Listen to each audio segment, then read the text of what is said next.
Much of the world, Bung Karno, believes that Indonesia is now very closely aligned with China.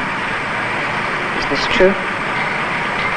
True in the sense of the word that Indonesia is very much aligned with all progressive forces in the world.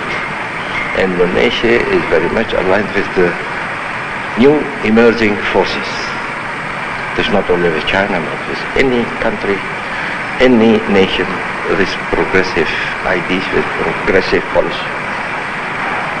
But look here. When we made our Declaration of Independence, Proclamation of Independence in August 45, I said in my 17th of August speech last, that about that time also,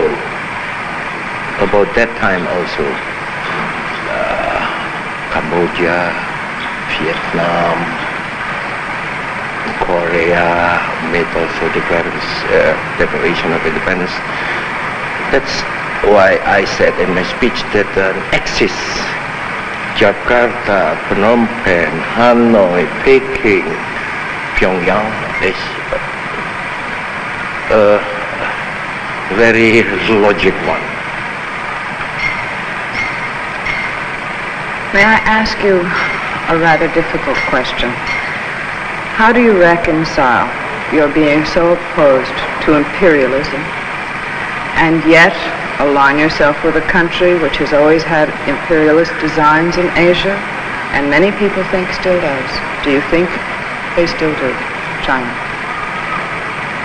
Do you think they might become an imperialist nation again? No. I had serious talks about this with Mao Zedong, with Zhou Enlai, with Chen Yi, with Zhu Te, with Liu Xiaoqi, all the responsible leaders of China. They all laugh about this.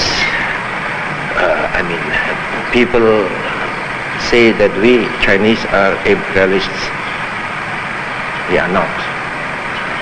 And I'm sure they are not imperialists. They are not imperialists. You know, a few years ago, we had here also a Chinese problem. And we have tackled this problem nicely. And it was not because China was imperialist, or is imperialist, no. You know that if then Chen Yi came here, when we were tackling this Chinese problem in Indonesia, Chen Yi came here and he said, President Sukarno, punish them if they are doing things against the interests of your nation and your country. Punish them.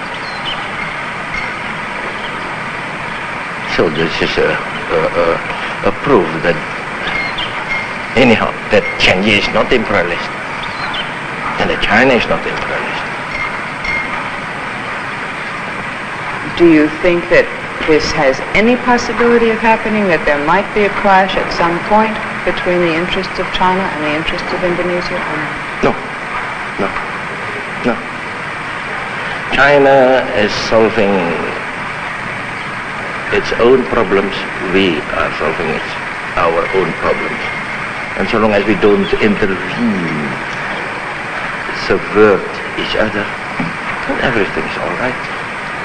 You have now friendly relations also with many Western countries, don't you? Yes, you know? yes. Which ones? No, with the Netherlands. No, with France. With Italy. Those are Western countries. Yes. Even we had very nice talks and relations with, for example, President de Gaulle is now sometimes very much opposed against your policy, American policy. I'll go on to another, if I may.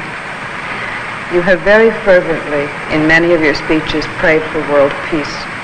Yet Indonesia is the only nation to have withdrawn from the United Nations. Coincidentally, this is the year of the 20th anniversary of Indonesia's independence and also the 20th anniversary of the formation of the United Nations. Would you tell us if, perhaps, if you can, if this was an impulsive move? Impulsive, Miss Beryl? How can you speak about impulsive? It was already in 1960, that I made that speech to the United Nations in New York. And then in that speech I elaborated already about the urgent necessity to reorganize the United Nations, because the United Nations of today are not picturing the world constellation of today. The United Nations of today is just a picture of the constellation of the world in 1945. And after 45, so many changes have taken place. So many new Asian states have been established. So many new African states have been established. What would your suggestions be for the most important changes which you have suggested in the past for the changing or amending of the United Nations Charter's organization? In the first place, that the United Nations now are a real reflection of world life of today, not 45's constellation. Today, 60. I uttered it already in 60, not 65, even more now.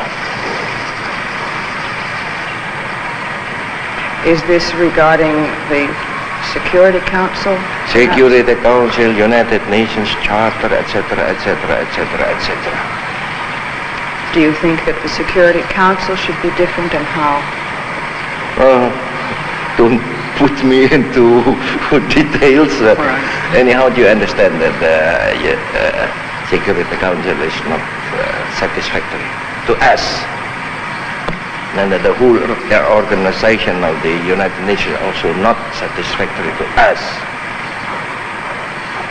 Should it happen that there be any revisions in the United Nations Charter, is it at all possible that Indonesia may rejoin the United Nations? Yes, but not the contrary.